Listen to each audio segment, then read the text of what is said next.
மந்திரி என் கோர முடியுங்க கொக்கி பல்லுங்க கொக்கி பல்ல இருக்குது. நீ ஆம்பளையா இருக்கும் போது கோரனாக்கும் போது எங்களை எவ்வளவு சித்திரவதை பண்ண நீ கண்டார ஓடி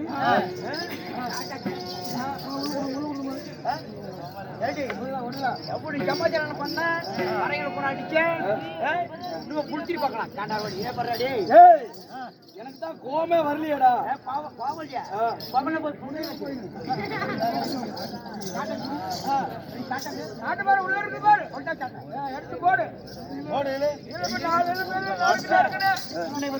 போது என்ன என்ன புட்டுக்கு போட்டு வார்த்தவளை ஏடா அப்ப போடுறாக்கும் போது என்ன எத்தனை அடி எத்தனை தோப்பு வரணும் கீழியா கீழே போட்டா இப்ப புடிச்சு பார்க்கலாம் கோபம் வரலையடா கோர கொள்ளு சுருட்ட முடி அத முன்கோவம் இப்ப புடிச்சு பார்க்கலாம்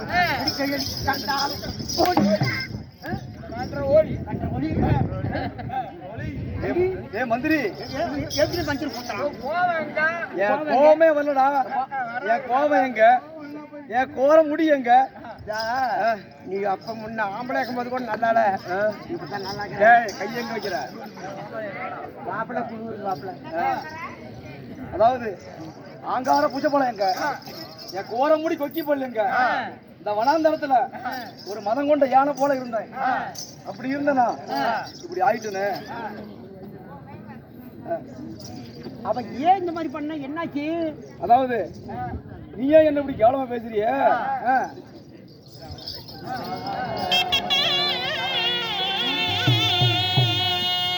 ஐயோ அந்த பங்காளியோ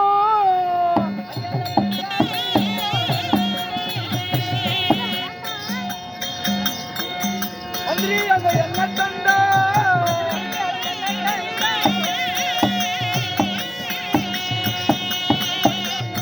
என்ன கேவலமா நண்பா பேசுவாங்க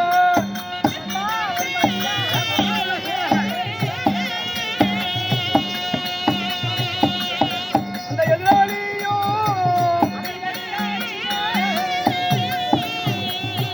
அந்தாங்க என்ன கண்டா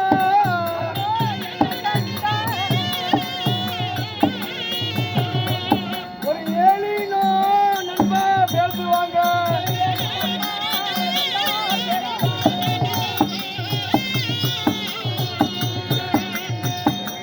அங்காளி என்ன கண்டா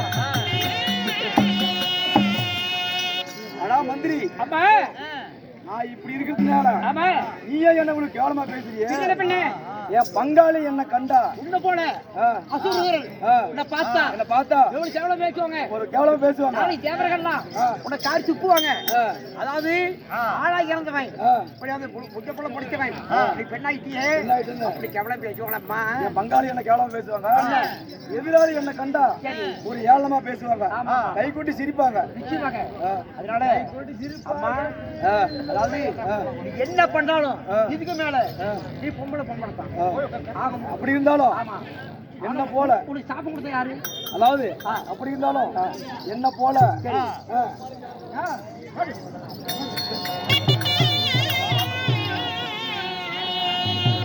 என்ன போல சூர கண்டா சூர கண்டா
மந்திரி அதாவது என்ன போல ஒரு சூரர் என்ன பார்த்த உடனே பயந்து ஓடுவாங்க. கண்டவர் கதிகலங்கி ஓடுவாங்க. அப்ப இப்ப வந்து இப்ப என்ன போல சூரர் என்ன பார்த்தா இந்த வனாந்தரத்துல ஒரு மதம் கொண்ட யானை போல இருந்தானே இப்படி பெண்ணா போயிட்டானே இழிவா பேசுவாங்க. அதாவது கைகொட்டி சிரிப்பாங்க. ஆமா சாமி. அப்படி இருந்தாலும் நானும் இந்த வனாந்தரத்துல ஒரு மதம் கொண்ட யானை போல இருந்தேன். அப்படி இருந்தனா இப்படி பெண்ணா மாறதுக்கு காரணம் யார் தெரியுமா? தெரியும் தெரியுமா?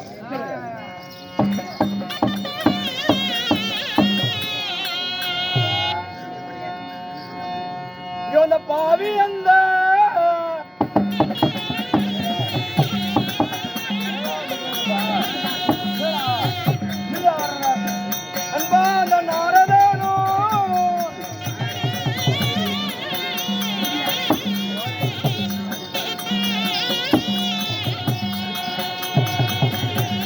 என்ன பழிமோசம் நண்பா செய்தானே.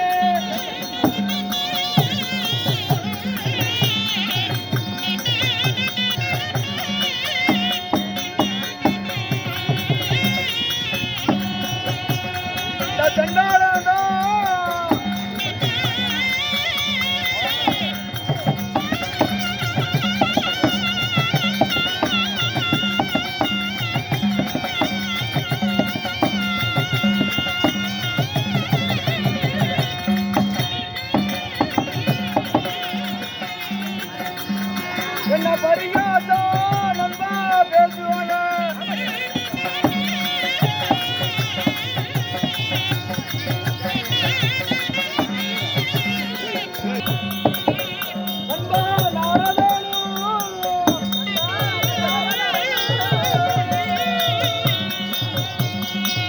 என்ன பழிமோசம் நண்பா செய்தானே.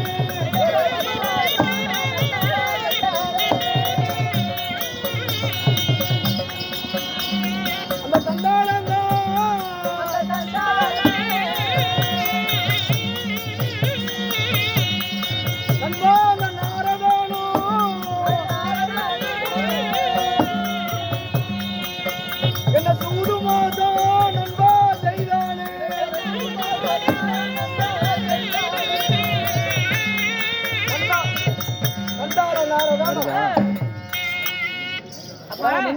சொல்லுமா.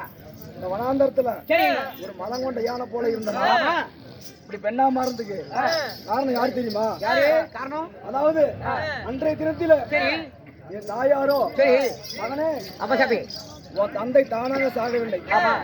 அதாவது ராமம் போட்டவங்க தான் உன் தந்தையை கொண்டுட்டாங்க. பாண்டவ வம்சத்தில் பிறந்தவங்க.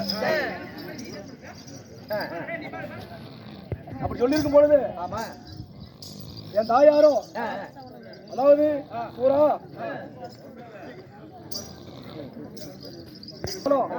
நீ விட்டுறாத, ஒரு மதம் கொண்ட யானை போல இருந்த அப்படி இருந்தனா இப்படி பெண்ணா மாறதுக்கு காரணம் யார் தெரியுமா? அதாவது அன்றைய தினத்தில என் தாயார் சொன்னார். அதாவது நானே உன் தந்தை தானாக சாகவில்லை. பாண்டவர் வம்சத்துல பிறந்தவங்க ராமம் போட்டவங்க தான் உன் தந்தையை கொண்டான்னு சொன்னாரு. அப்படி சொல்லும் பொழுது அவன் என்றைக்கா இருந்தாலும் இந்த வழியே வந்துதான் ஆகணும். அவனை நீ விட்டுறாத, பழிக்கு பழி வாங்கன்னு சொல்லாது. அப்படி சொல்லும் பொழுது நானும் இந்த வனத்துல காத்துக்கிட்டு இருந்தேன். அப்படி இருக்கும் பொழுது நாராயணன்ட்டு ஒரு முனிவர் வந்தாரு, நாரத முனிவர். அவர் வந்த உடனே நானும் அவரை பார்த்தேன். அவர் நெத்தியில் ராம் போட்டுருச்சு. ராமத்தை பார்த்த உடனே என் தாய் சொன்னாங்கல்ல, உன் தந்தையை கொண்டவன் ராம் போட்டிருப்பானு. எனக்கு அதை பார்த்த உடனே கோவம் வந்துருச்சு. கோவத்துல நீ தாண்டா என் அப்பனை கொண்டன்னு சொல்லி நானும் அந்த முனிவரை அடிச்சு சித்திரவ பண்ணேன்.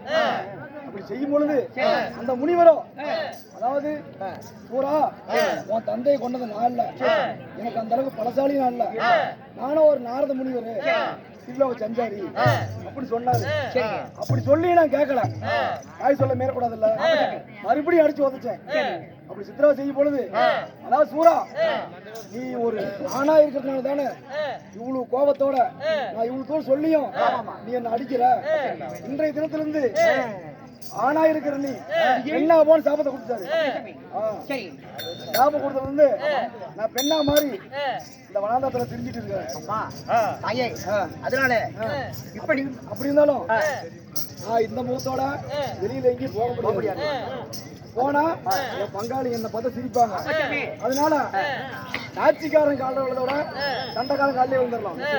அதாவது நமக்கு சாபம் கொடுத்தாலும் நாரதன் அவனையே சந்திச்சு அவகிட்ட ஒரு பாவம் மன்னிப்பு கேட்டா நமக்கு ஒரு விமோசனம் கிடைக்கும். பார்க்கலாம்ல போகலாம்ல.